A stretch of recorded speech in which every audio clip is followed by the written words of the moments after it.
So let's start. First of all, Alan, thank you for the invitation. And yes, it's very early here in Colombia. It's about 6 a.m. in the morning, but here to support APTN, of course. So just a brief, I'm Juan Pablo Rojas from SANTOS, MONT. I'm based in Latin America.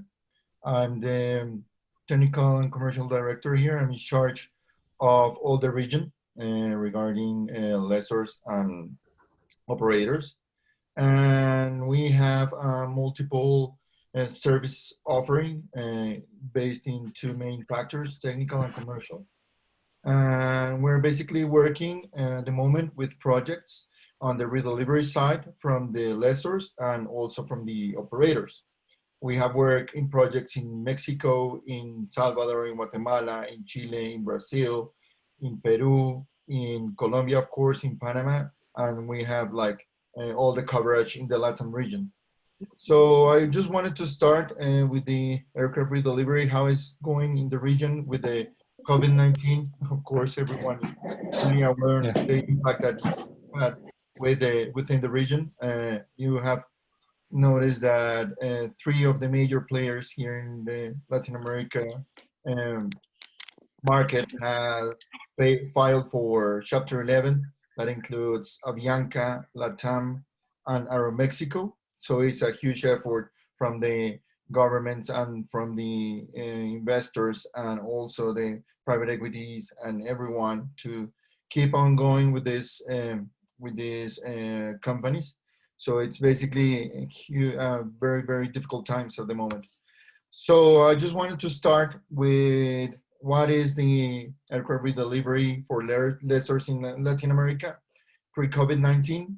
For pre-COVID-19, airlines and lessors redeliveries were scheduled and followed the schedule as per the initial planning and previously agreed between the meetings from the lessor and the lessee or the operator. They had this budget and cash flow for the redelivery process. That's very important. They had all the cash flow focused on this process. The resources and the representatives were allocated without movement restrictions as far as you are concerned. Now it's very difficult, the movement in Latin America, especially, for example, in my country where there is no air travel at all. The access to the aircraft for physical inspections and records was granted and it was running smoothly, no major issues there. And of course, the next lessee, after the aircraft was going to be redelivered, was interested on the aircraft and receiving the aircraft because it had like potentially an operation plan for this aircraft that they were supposed to receive from the previous operator. Now in the COVID-19, we have faced an impact on the manpower supporting the redeliveries. There is limited on our existing budget or cash flow for the redelivery. That's because, of course, you know that the companies have been very financially impacted because of the cease of operations. And there's a request of deferrals of the redelivery and terms in the amendments for the for the payments, of course. There is limited access and support from the operators to the lessors. Why? Because they are trying to keep up with all the lessors requirements. So it's very difficult to keep up if you are an operator. And the next lessee and operator calling off future deals. They are calling off future deals. Why? Because they are not interested on receiving aircraft. The plans have changed and they don't have perhaps the budget to receive these aircraft. There is a lot of aircraft that are going throughout checks, redelivery checks.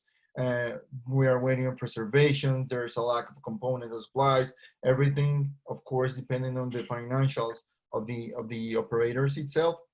And the regional market is experiencing major players filling for Chapter 11. You know that it's important to recall that the three major players, Avianca, LATAM, and Aeromexico, filed for Chapter 11. So that's a huge impact in the market here in the region.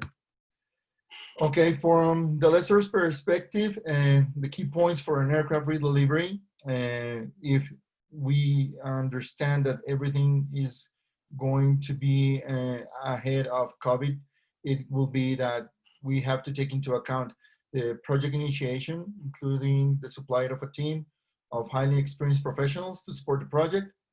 We need, of course, physical inspections of the aircraft to ensure the aircraft is in a redelivery condition, and also to keep in mind whatever is going to be a shortfall at the time of the redelivery.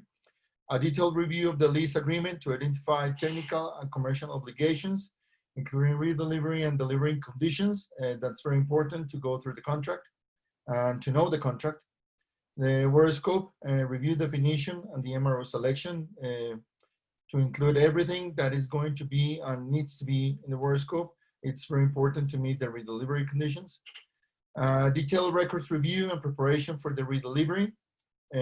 Of course, that comes with the preparation from the lessee or the operator, and it has to bring a lot of these findings and normal snacks that happen during this process. The communication, screening, information, consistency, and risk mitigation.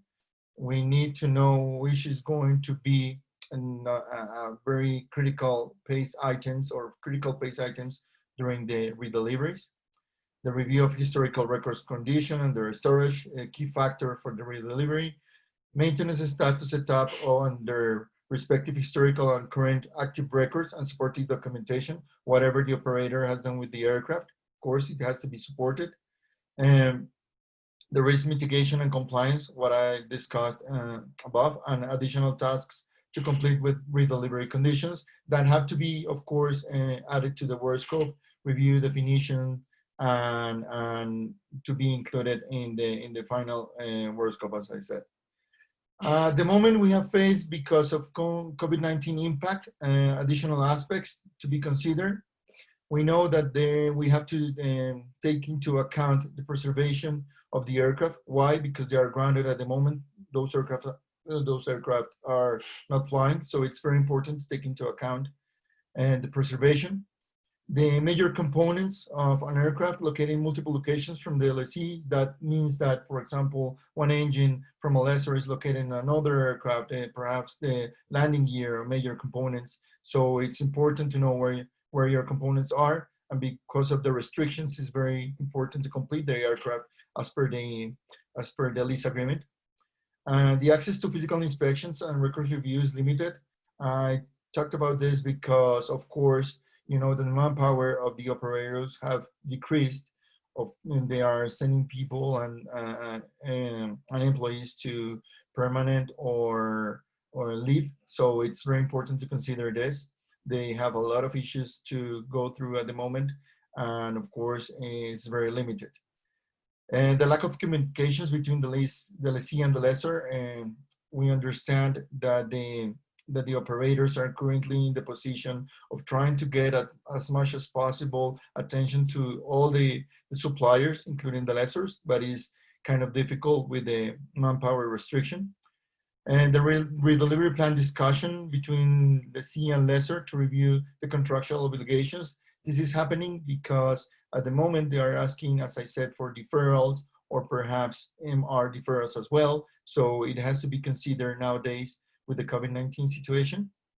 That means, for example, the MR payments and these rate payments that are going to be discussed and will be placed on top of the table to be discussed. The request from the operators to defer payments, we have seen that this has happened, and also we have seen that the lease agreements have been changed perhaps to PBH agreements, where every aircraft flying will be paying the rate, and the aircraft that will be grounded or are grounded at the moment won't be paying at all. They will be paying only maintenance reserves. We have seen that a lot, and that has a huge impact on the redelivery side from the lessor's perspective. Now, from the operator's perspective, we have seen that most important, the management liaison with the lessor and the representatives is very important to have a very close connection between both parties. A cost-effective project in the line with the proposed budget and always seeking improvement opportunities. We need to see from the operator side what are the shortfalls, of course, and what can be done by the operator. Of course, willing to have an effective project and of course, targeting budget and negotiations with the lessor during the redelivery process. So we need to be very proactive on how we make the negotiations with them, because there are many factors or many issues and findings that can be closed uh, because of negotiations. Management of the lessors and the representatives during the lessor records review and physical inspection of the aircraft. You have to be head to head with them. Actually, you have to be very cautious on how your relationship with the lessor is. It's very important to have a very good relationship for the project. The preparation of the aircraft and aircraft records, and sometimes we leave this behind. Normally, we suggest 3 month to 6 month period, depending of many scenarios. Basically, the age of the aircraft to prepare the aircraft for redelivery. Most time, the operators are not prepared to do this. Maintaining a status and continuous review of the over and above and additional work request during the redelivery check. That means that you have to pay close attention to the MRO and how they are working, performing, because of course the operator needs to know and needs to have a clear idea on where the status of the aircraft is regarding maintenance and components, and of course overall of the redelivery check. A project plan preparation and work scope verification for each aircraft that works, of course, on the delivery conditions and whatever is agreed between the lessor and the lessee in the lease agreement. Daily MRO management, snacks management, and team performance.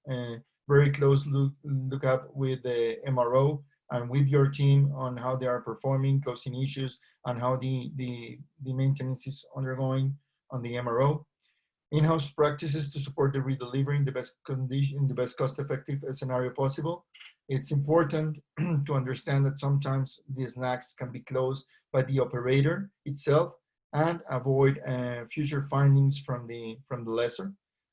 Identify and control the pacing items on each project to avoid delays. Sometimes we believe that um, some of the findings that are called in the beginning of the project are not going to affect or impact the schedule of the redelivery. And it's very important to keep those in mind, because at the end, you will have eventually a delay on the redelivery. And of course, a delay means cost. The redelivery exceptions, it's very important. Um, if you are aware that you are not going to meet any requirement from the lease perspective, it's better to have the reconciliation out front. It depends, of course, what is going to happen during the check, but it's important to have the exceptions ready and to be discussed with the lessor. That comes with the meeting one, that is buyout commercial negotiations, if we need to do and we need to proceed to. The management of the final redelivery activities, that means the demo flight, the ferry flight, crew, whatever is required for the technical acceptance to be signed.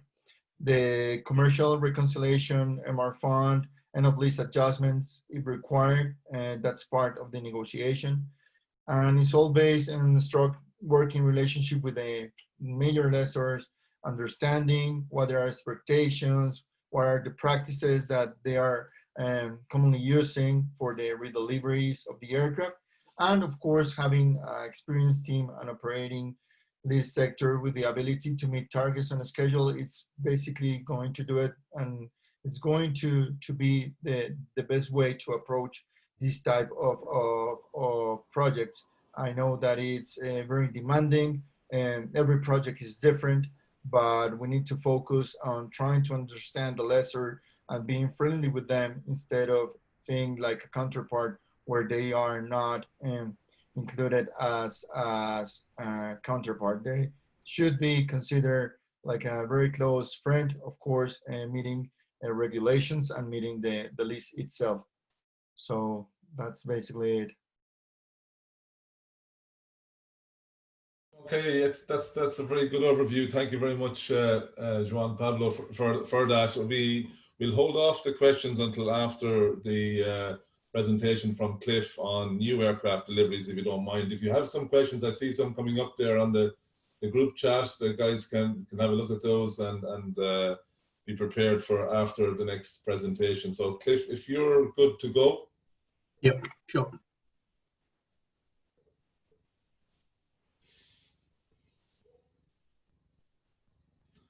So firstly, thanks for all you guys joining us. I'm glad you're all well and healthy and fit, and I hope all your families are as well. And it's really nice to see online so many good friends and so many people I've worked with in the past and that. So hi to Steve, Dan, Kevin, Aviation Royalty like Mr. Morgan, and Ian and Tom. It's good to see you as well. So what I'm going to talk about is the easier side of aviation deliveries, which is new aircraft. Juan Pablo has talked about the difficult bits of taking aircraft out of used aircraft. The new aircraft are much simpler, much cleaner, but you still have risks. You still need to be vigilant. You still need to ensure that you're getting what you've paid for, especially when you're looking at the capital sums involved now with some of the new aircraft. So in this presentation, I focused on primarily on Airbus and what happens more locally to us in Europe here, down in sunny Toulouse and Hamburg. And I've done that because I think Airbus has the most mature, process-driven and easiest way of accepting and inspecting aircraft. I think as you come down the pecking order of manufacturers, I think you probably come down to Boeing, and then you come down to Bombardier with the what we used to call the C series and now the A220 and the Q400s, and then further down the degree of difficulty and the amount of resourcing you need to do for new aircraft, maybe ATR and maybe Embraer. COMAC and MRJs, obviously, I don't have any experience of those, and I think it'll be, because the COMAC will be so China-centric, I don't think that many of us are going to get involved with doing deliveries of new aircraft from COMAC. So what I'm going to do is I'm going to just run through some of the basics that we need to be aware of when we're looking at aircraft. New aircraft, as your lessor, it's your first datum of what the asset is going into your asset management cycle. So you want to look at really what you're taking delivery of, all your serialized components, the spec of the aircraft, the mods that have been incorporated, the AD status as at delivery, across the airframe, the engines and the accessories. And then obviously that puts you in a good position for the honeymoon period, which you have when the aircraft goes into a lessee and is operated for a couple of years. And then you go into your mid-lease inspections, depending on the risk. And then you're looking at, at the end of the lease term, do redelivery inspections 6 months or a year before the redelivery, and then your final redelivery inspections, which Juan Pablo has so eloquently told us how to do. And explain some of the issues. So new aircraft delivery for a lessor is an important building block on where you manage your assets going forward. For the airline, it's very similar as well, except for them, it's the building blocks for them loading it into their camo and then managing the aircraft ongoing and the applicability of subsequent service bulletins, ADs, engineering orders, and the like. So it's a foundation block of looking after that asset for the rest of its life. Talking about the objectives of why we do it, and it's important that we ensure that the build quality meets the required standards that we're happy with, and that's our biggest issue with new aircraft builds. Contractually, we've got to make sure that we're getting all our MSCNs and change notices in. And we're getting all our modifications into the aircraft that we've paid for and is part of our purchase agreement. We've got to ensure the aircraft is acceptable for the next lessee, and typically we've got to make sure the aircraft is at a better standard than that which the lessee will accept, so that there's no gap between lessor acceptance and lessee acceptance if you don't delegate if a lessor doesn't delegate all the acceptance process to the lessee. And we've got to make sure the aircraft's going to meet the next National Airworthiness Authority acceptance criteria, wherever that is in the world, whether it's EAS or FAA or CAAC. So we have some work to do there, but that's what our objectives are, is to manage that risk. We've got to look at protecting our asset value. So manufacturing is still a manual activity, and we're still getting a lot of manhandles on the aircraft. We're still getting a lot of damage. We're still getting a lot of issues with the aircraft that we need to look at. So, you know, the aim of it is to protect our asset value. And we need to do that because it's not a automated cookie cutter process. Every aircraft is different. As the aircraft come down the production line, there's more and more ADs and SBs being added, and there's more and more spec changes to the aircraft, and there's more and more risk of accidental damage to the aircraft. The aim of it as well is to reduce the costs that you're going to incur after delivery. And you've got to look at, you know, when you're doing this, you've got to look at, you know, having a structured process of inspection of the aircraft assemblies, so that you're minimizing your work content. The manufacturers have fantastic processes and documentation sets guiding you as to what the limits are, where you've got to be at what time. And you've got to match those with your reporting to the manufacturers, so that any issues you find on the aircraft are getting reported to them. But you've got to spend some time looking at what you're going to inspect on the aircraft, the checklists you're going to provide. You've got to make it easy for yourself to do your job and then communicate it to Boeing or Airbus or ATR as to what you're finding.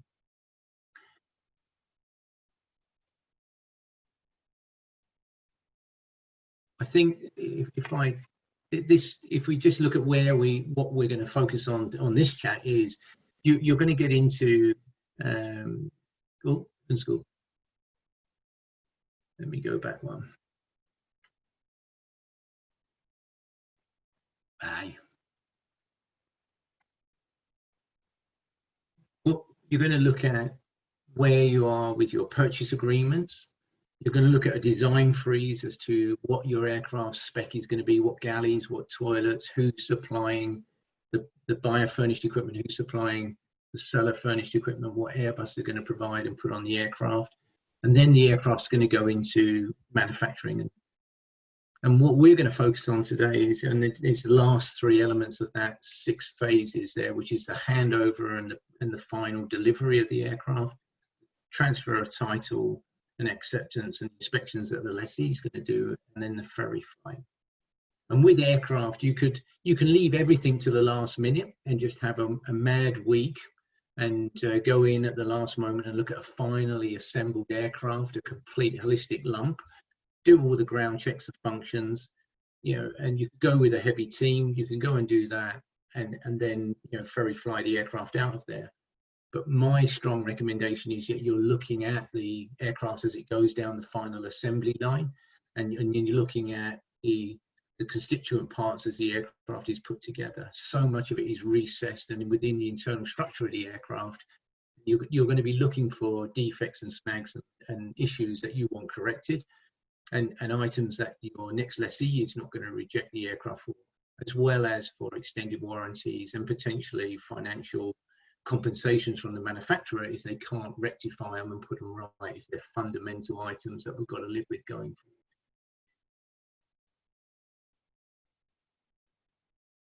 So this is the 17 primary activities that Airbus adhere to. And the first part is a parallel item of contractual and then physical with the aircraft. And we're going to focus on the manufacturing element and delivery element today. And then obviously there is a first part, which is the manufacturing of the assemblies, and which we call the major constituent assemblies. And then there's the final assembly line. And my recommendation has always been to lessors is not to spend time chasing major constituent assemblies but to focus on what's happening in the final assembly line. So much can happen to a stabilizer when it's shipped up from Spain, from Getafe up to Toulouse, or a wing set coming down from Bremen, and that you want to see it when it's going to be installed on your aircraft. So my big recommendation is that we always look at what's going on the FAL, on the final assembly line. The major constituent assemblies, when you go into the manufacturer, they will give you in your purchase agreement, you'll have options of what inspections you can do. And it may be now, if you went into Airbus to buy aircraft now, you might be able to negotiate that they're going to pay for all your inspections you're going to do. They may, it's a different world we're in post-COVID now when you're buying aircraft. And if you've got cash, you're in an unprecedented position now with the manufacturers. Or if you're renegotiating your delivery slots with the manufacturers, there is untold things that you can negotiate. So this is an example on an A330. So the major constituent assemblies are built all around Spain, France, Germany, and some of the smaller elements in Italy and the UK. But you can spend all your time racing around looking at these sections and sub-assemblies of the aircraft. But for me, there's a diminishing rate of return. The risk of what you're going to find there and the corrective actions and that are not going to be worth you doing it. But in your options, when you start off your program, always select that you have the right to go and do these inspections. It's an email invitation and it's an email polite decline, but always have the options to look at these major constituent assemblies. If you further down the line get issues with quality on some of the bits which are delivered to the final assembly line, and you want to go upstream to see where they're being made and what the issue is further upstream, then that's the only option you're going to have to do it, is if you've ticked those boxes to say that you would like the right to go and see those major constituent assemblies.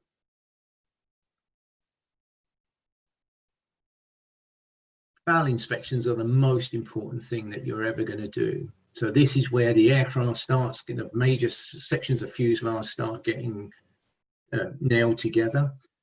Wings, tailplanes, flight controls, everything starts being installed on the aircraft, gears, engines. So your FAL inspections are the most important thing you do.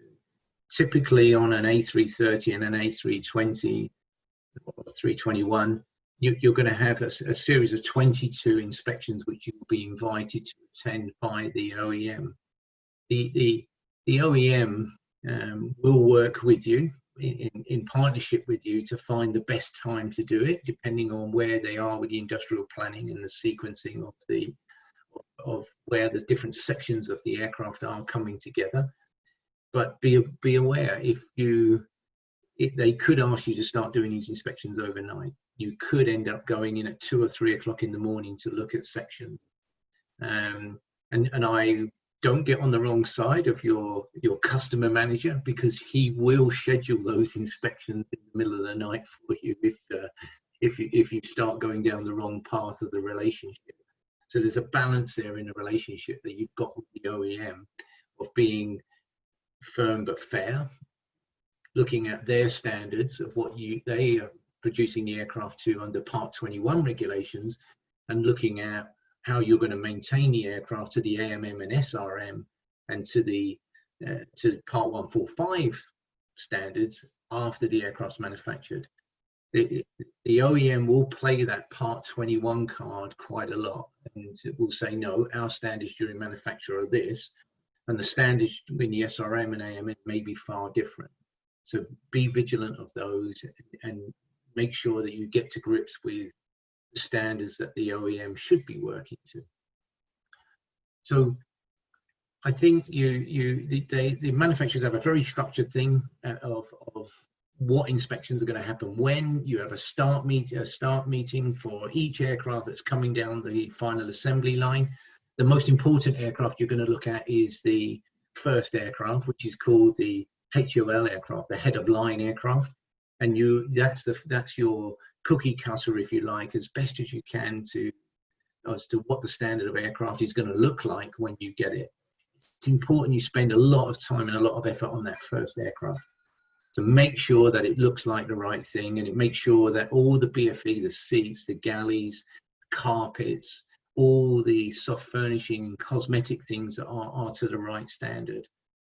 A lot of what we end up arguing with OEMs on is the aesthetic items, not the engineering items, not whether, yes, you get wire locking and fasteners that are incorrect and things like that. They can fix those, and those are not usually the argued points. They're either wrong or they're right. They're either in limits or out of limits, but the aesthetics and cosmetic things, that you really need to gear up for those and make sure you're ready for the arguments on them. So your HOL aircraft, your head of line, is an important aircraft to date what your expectations are to the OEM, and to get your process sheets right as to what you're looking at and what you're functioning and what you're testing on the aircraft.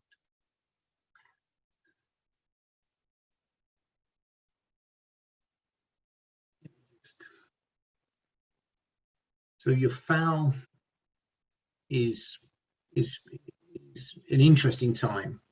The records on new aircraft don't tend to require a lot of auditing and don't tend to require a lot of time and effort. It's the AD status, the SB status, the part number, serial number on the hard times. Yes, you're going to validate those, but they're usually clean. There's no back to birth. There's no supplemental supersedes that you're really going to be panicking. It's very cleanly presented to you. It's very easy to accept and to see how they're going to go to get the Form 52 issued for the aircraft, to get the aircraft certified. So a lot of what you're going to be doing in a new aircraft delivery is 90% of it is going to be around the physicality of the aircraft and the physical condition of the aircraft. The start of after the FAL, the aircraft and the final assembly, when you've got a complete aircraft together, the aircraft will go to flight line. And at that time, it's when Airbus will put the aircraft through a number of operational functions and checks. A lot of that is you're excluded from that. The same with Boeing. They want their week with the aircraft to go through everything and to make sure the aircraft's good before then it goes into delivery. So they'll do all their functions, all their checks, all their reworks of everything before it gets to you. The strong thing on that is you have to kind of monitor the aircraft by remote. You have to go and drive around and find your aircraft and see what it's doing today. And then you have to look at the CIS system or Airbus World system, which is the main portal for all the data on the aircraft, to see what they've done and what they haven't done. So you can see whether or not engines have been run. You can see if it's done test flights and things like that before it's presented to you for acceptance. And yes, we've had aircraft presented to us for acceptance which we are not ready and that have got a number of defects on, but Airbus has tried to push those aircraft onto us to accept, and we've had to say, no, hang on a minute, take it back to the flight line, get it fixed, and then we are ready to do the acceptable functions on it. Typical acceptance during that hell week, which is when you're probably working 18 hours a day, because Airbus will have shifts of people working, and so does Boeing, and they're all fresh and ready to go, and it's you guys there, you and your team there, and being run ragged and starting early in the morning and late at night, or even working through the night on some items, because there's a lot of functioning and checking to do, defects found, and then rectification action. You have to be there for that rectification action. So it's not just a question of finding the defect and then just saying, okay, yes, fine, you've given me a sign off to say you fixed it. You've got to be there to see how they fixed it, check it's fixed, and make sure that it's acceptable to you. Always my recommendations is make sure you've got a good avionics specialist there.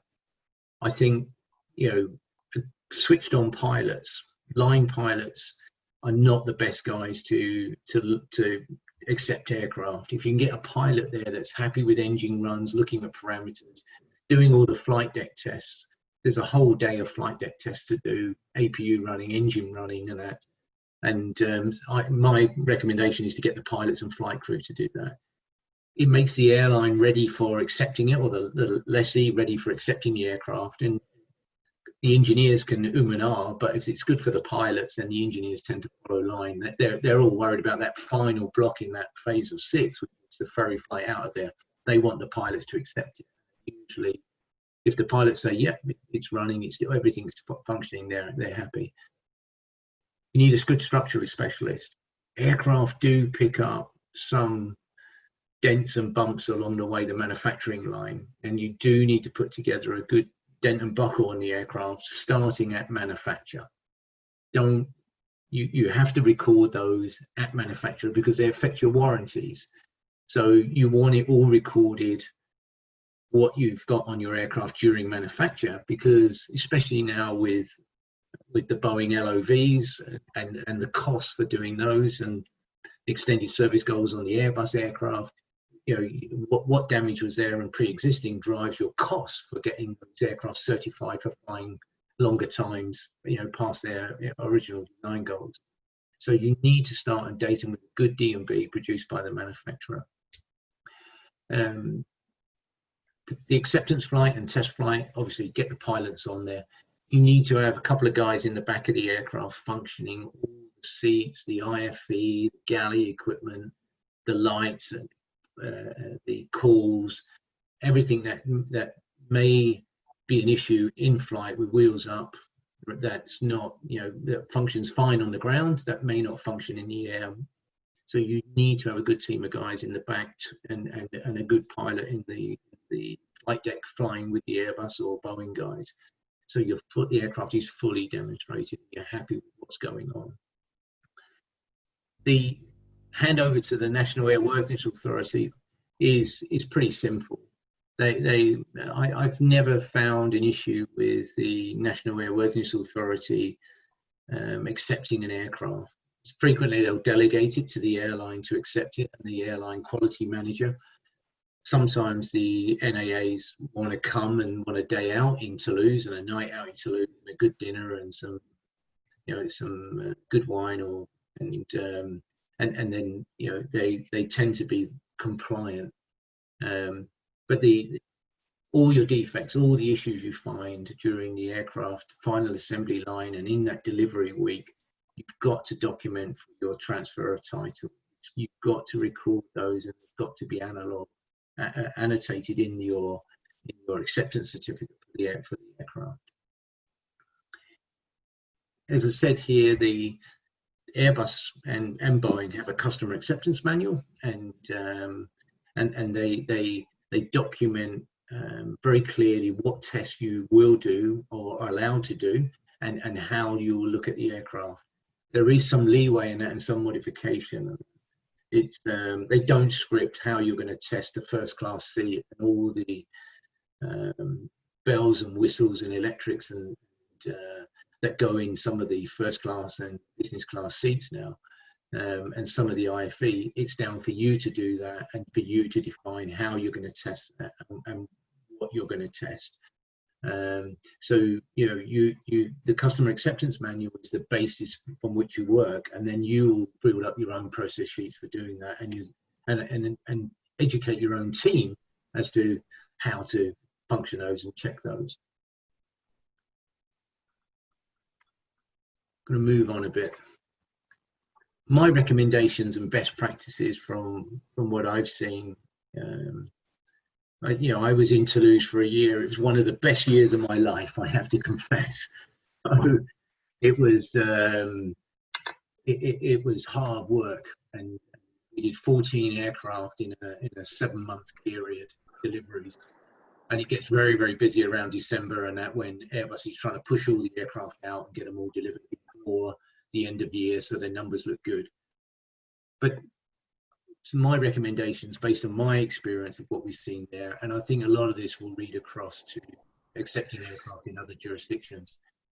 Always opt to accomplish the major constituent assembly inspection it's an email invite to turn up at a location to look at an assembly, and you know, and it's a polite email to say, guys, I'm not going to make it this time.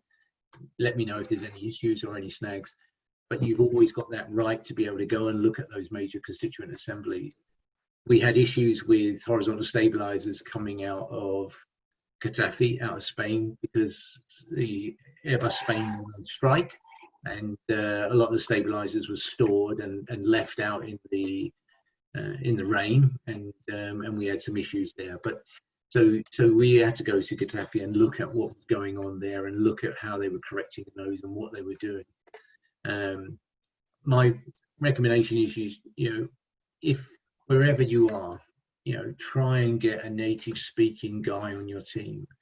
Try and get that cultural relationship right with the OEM, be it American, be it French, be it, you know, Colombian, be it Brazilian, be it whatever. You make sure you try and get somebody on your team that can form that relationship, that cultural bond with the OEM. It is a partnership, but it's a partnership where you hold $70-80 million of cash, and they're holding your aircraft. And it's amazing the arguments you can get into about what they're trying to deliver and what you know, and you holding this money and this check for them. You know, I've had big arguments about them about carpets on an aircraft, and I've brought in the car mat out of my hire car to show them how well it was stitched and how well it was produced against what the Airbus were offering, and you know, and I, you know, my hire car was probably worth, you know, 20,000 euros, and I'm buying a $70 million aircraft. So, you know, you've got to have a good relationship with them where you can actually have those discussions and hard-fought battles with them and still be friends the next day. My recommendation is develop your own process sheets and reporting to your FAL or final assembly customer managers. Make it easy for yourself. Make up some tip sheets and some snag sheets that you're going to find on every economy seat or every business class seat, on the avionics fit on the seat, or on the electric seat motors. Make up a check sheet for every galley. Tick them off, go through them, see what you can find, and then give those sheets to your customer manager at the end of each inspection. Make sure you photograph those so you know they're being loaded into the Airbus world, into the CIS for your acceptance. The other recommendation I have is reach out to other airlines and lessors. Learn from their experience and what they find. Each aircraft has different issues that people see. The more sets of eyes on it, and you have a common goal. There's no competition between the lessors in who's got the better aircraft, because they've usually got a lessee assigned. They're not whitetail aircraft. So, you know, you work with the lessors. You have other lessors. You have beers with them. You have evenings. We used to have a Friday beer session. So where we used to all get together and tell tales about what we found and what was going on and what issues we were having over sealant here and the change in, the fasteners they're using and the manufacturer of the fasteners in this area. It's important that you pool your knowledge and have a good relationship with those people you're working with. The airlines do the same. It's important that you build those relationships with those of you that have a common goal of getting the best aircraft you can out of Airbus or out of Boeing.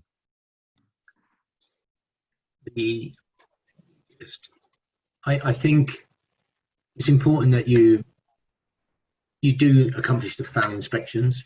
Yeah, if it's a series of aircraft, focus on the areas where the quality is an issue, where you have a recurring quality issue. You can triage what you look at on the aircraft and in what areas, and that you'll know which assemblies and which mating areas and that are not a big problem. When you've got 3,000 fasteners to inspect around a fuselage mating, and it's going to take you 5 or 6 hours with a depth gauge to do the externals and internals, and with a former gauge on the internals and that. Yes, it's gutty, it's horrible to do. And you'll start knowing where the machines have problems, where their issues are with over countersinking and over pressing fasteners and that, and where the guys are and you form a relationship with the guys actually doing the job, and they'll start telling you and ringing you where they're having issues and that, and where they've done rework and gone oversized. So, you know, always accomplish the FAL inspections on your head of line aircraft. You'll start getting a pattern of where the issues are, and it will change. Every aircraft will be different. I couldn't tell you where the A330 or A320 issues are now, because it depends on who the primary contractors are. It depends on whether they've had strikes. It depends on, you know, holidays. It depends on the time of year. It depends on how much contract staff they're using. The issues will move around the aircraft, you know, from year to year, and from series to series. So just, you know, be vigilant on your head of line aircraft if you've got a whole series of them coming off, and then triage your inspections based on what you're finding. It's important you develop a good relationship with the OEM. The engine OEM is the most important. Okay, a big part of your value of that airframe is going to be the engines. 20-something% of the value of a new aircraft delivery is going to be in those engines. It's important that you get a good relationship with them for the aftercare and ongoing support. Your seat manufacturers, in my experience, seat manufacturers have been really, really overworked. They've really been rushing to manufacture seats and galleys, and the quality of some of those has failed and has fallen below acceptable. You need to reach out to your local reps for the BFE and SFE that's being installed on your aircraft, understand how they fix things, what their issues are, so they can feed it back into the production line and into the quality of the manufacturing, and get some closed loop working on what you're finding installed on your aircraft, so you don't have it next time, or it's less next time. I think it's always important that do the wing fuselage mating presentations. We found most significant issues there. And like I say, stabilizers were a big problem with us. Wings were an issue, and some of the fuselage mating was an issue. They're gutty and horrible inspections, but they need to be done. The engines and the cells are usually done off, and then after the flight line testing of the aircraft and the test flight, you'll get a chance to look at the aircraft again and the engines again. It's most important you have a look at it after that engine's been installed. There's a lot that can happen from engine bay and manufacturer delivery of the engine into the OEM, from that, and then from that engine being installed on the actual final aircraft. You need to have a look at the aircraft and look at all the usual things: wiring, wire locking, seals, normal mating, dents and damage, scratches and gouges. You need to be vigilant on the engines and the cells. Paint is an interesting one. Again, it's a big aesthetic item. It's a big manual item, painting aircraft. And even if you have to drive up from Toulouse up to sunny Châteauroux, you've got to do it. You only get 4 or 5 hours to look at an aircraft during its paint, or after it's been painted.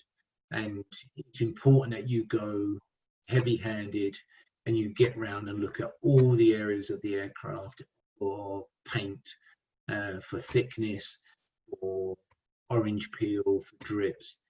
A lot of the OEMs are, because of the new environmental regulations, are tight on paint bays. So, and the paint bays are under pressure, so there's a big push to get the aircraft through paint bays in the previous 3 or 4 years.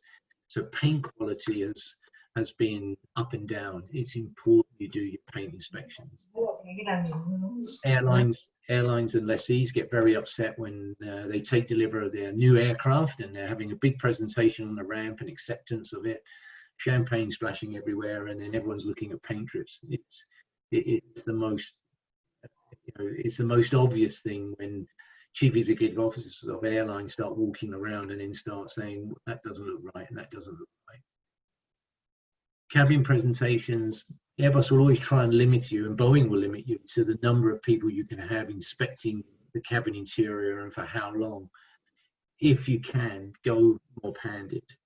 Seats and IFE are getting much more complicated and much more intensive to inspect them. So make sure you go heavy-handed to look at galleys and toilets and the seats when you get a chance to do your cabin presentations. And I think, lastly, resourcing. I think always plan for the worst case and hope for the best, but always be prepared that your aircraft delivery may be moved from one location to another. It's not so much with Boeing, because they're all Plainfield and it's much easier. But with Airbus, the deliveries could be in Hamburg or they could be in Toulouse. The aircraft could be manufactured in Toulouse, fly to Hamburg for the delivery. It totally depends on workload and where they are. Plan on the fact that you might have people driving for 3 or 4 hours to get to Châteauroux and to do paint inspections and then have to drive back. Plan that you might have local holidays and disruption to your workflow because of restrictions in access. Make sure you've got enough bodies on the aircraft.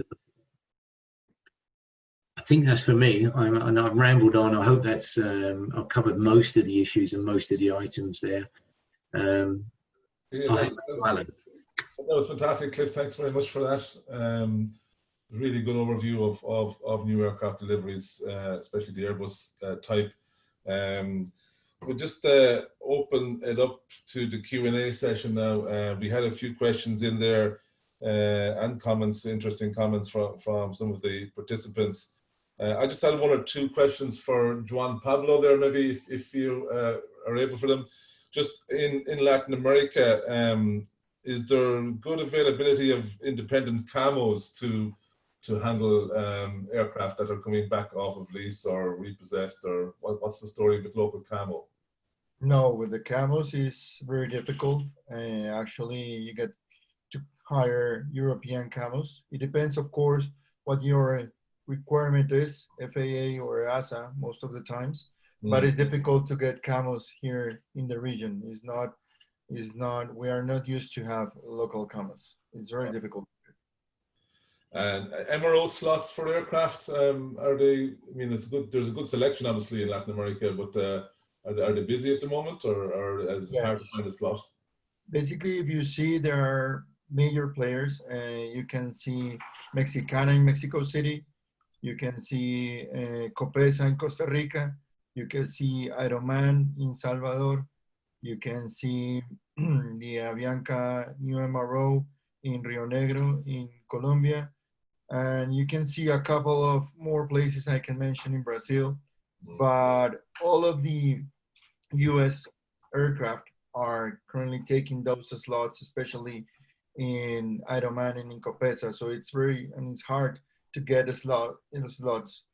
And also it's harder to get slots for redelivery, because what the MROs want is basically to have like a short-term check, perhaps a heavy check, and that's all, not a redelivery check that is going to take more than average than a normal C check of an aircraft. So it's not that like kind of attractive to them to get this kind of slots for redeliveries. Good. I know there was a comment there about checklists. We have some checklists which we'll post in the APTN members area after this call. You can get access to them there. If anybody else has checklists, please feel free to pass them on to us and we can share them with the members in the members area. It's just a private area where we have folders for different topics and the Zoom calls, so you'll find them there. Important places to focus on redeliveries. I just mentioned there that we had a Zoom call 14 on aging aircraft, and the speaker from AirSale pointed out some of the areas that are particularly important when you're inspecting older aircraft. So that might be a good reference point there. If there are no other questions, there's a couple of comments there from Murray Pine, one of our regular participants, about some issues with 767 new deliveries, which you can read in the group chat, and from Mario Miguel there about his experience as well with the Airbus pilot program. So I'm going to just move along quickly and try and get done before the hour's mark. Alex is going to just share a couple of slides with us on APTN developments. Perfect, thank you. And just thanks again, Cliff and Juan Pablo, some fantastic presentations there. I see a lot of new faces today, so I'm just going to introduce myself. My name is Alex O'Brien. I'm the head of business origination here at APTN. I've just graduated from Embry-Riddle Aeronautical University in Florida, and I am starting a master's in aviation finance in Smurfit in UCD this coming September. So I'm just going to give a quick update on APTN in general, and also our new update on PII. So like always, I start with the membership growth. We've had fantastic membership growth in June and July, really surpassed what we thought we'd be reaching. We've almost hit 500 members now on the platform, and we're hoping by the 1st of August we'll have 500, so it reaches our halfway mark for our goal for 2020 to reach 1,000 platform members. And we have just over 1,800 members on the APTN LinkedIn hub, which I'll include shortly, that you can go ahead and follow. It's brilliant for up-to-date information on APTN. So we have recently teamed up with ITIC, and who offer professional indemnity insurance. For those of you who have signed up for the platform, you'll see that there's an option when you sign up asking if you have professional indemnity insurance or not. So this is insurance for aircraft technical professionals, and ITIC are offering a 20% discount for members for APTN for the year.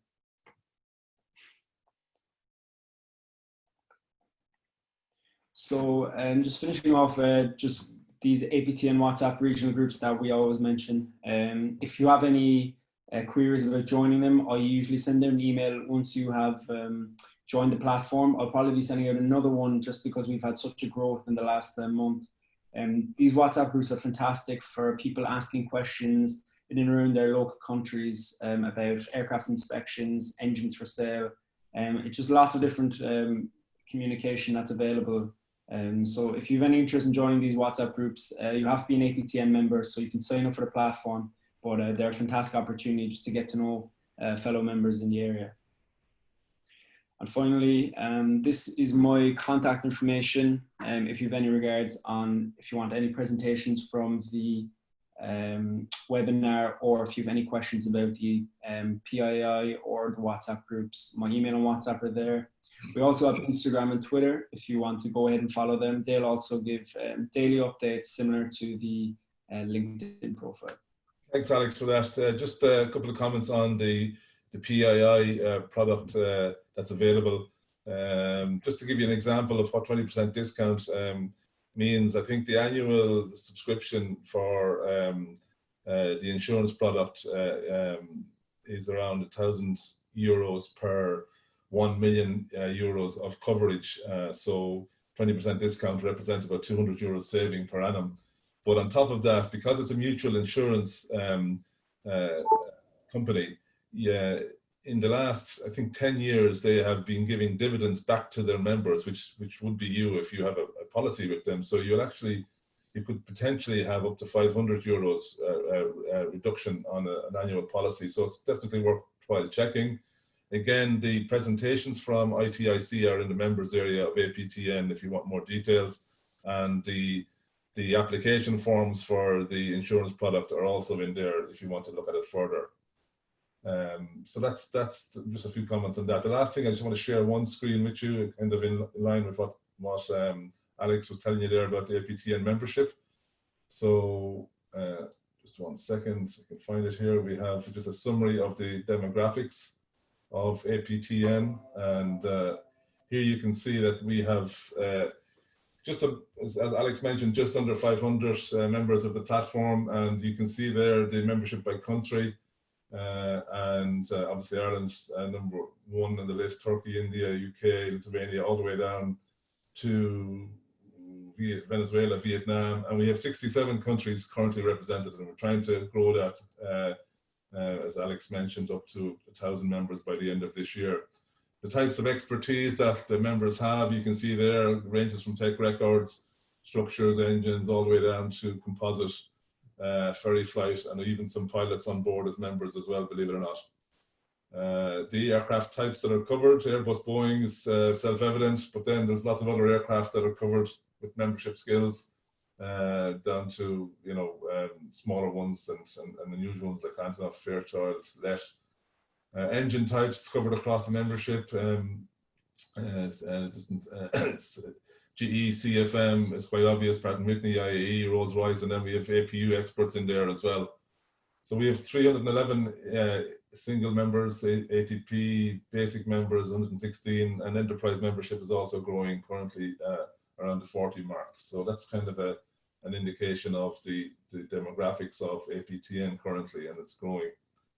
So on that note, I think we're just at the 1 o'clock mark, we're just a little over it. Thank you again for joining today. This is the last Zoom call just for the moment. We'll take a break for the month of August, and we'll be back to you again in September with more Zoom calls and maybe some workshops in Dublin and elsewhere in September as well, socially distant workshops, of course. So on that note, thanks for joining, and the regular participants, thanks for being on board all these weeks, and I hope we brought you some interesting technical presentations, and we'll hope to continue that again coming September again.